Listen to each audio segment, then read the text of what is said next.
আমি যেহেতু তৃণমূল থেকে উঠে আসছি, আমার বিশ্বাস যে এই এলাকার মানুষ আমার উপর আস্থা রাখছে।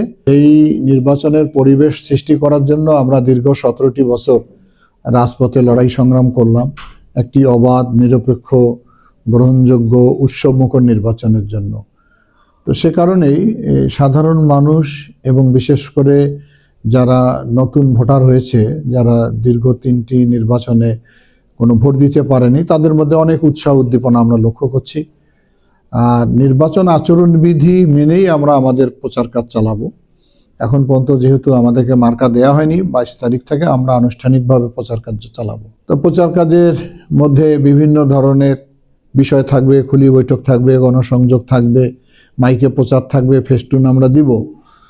আমি দীর্ঘদিন যাবৎ গণমানুষের সঙ্গে মিশে কাজ করি এবং 17টি বছর এই ফ্যাসিস্ট সরকারের বিরুদ্ধে আমি আন্দোলন করেছি, মানুষকে সংগঠিত করেছি।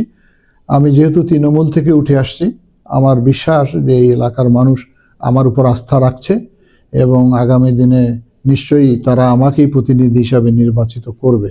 সর্বোপরি আমি তিস্তা মহাপরিকল্পনার দাবিতে যে আন্দোলন করেছি সেটাও মানুষের মধ্যে রেখাপাত করেছে। আলোকিত লালমনিরহাট একটি আমার সামাজিক অপরাধ মুক্ত আন্দোলন আছে, এটাও মানুষকে যথেষ্ট রেখাপাত করে। জনগণ যদি আমাকে নির্বাচিত করে তাহলে লালমনিরহাটকে আলোকিত, সমৃদ্ধশালী, শান্তির জেলা করার চেষ্টা করব আমি।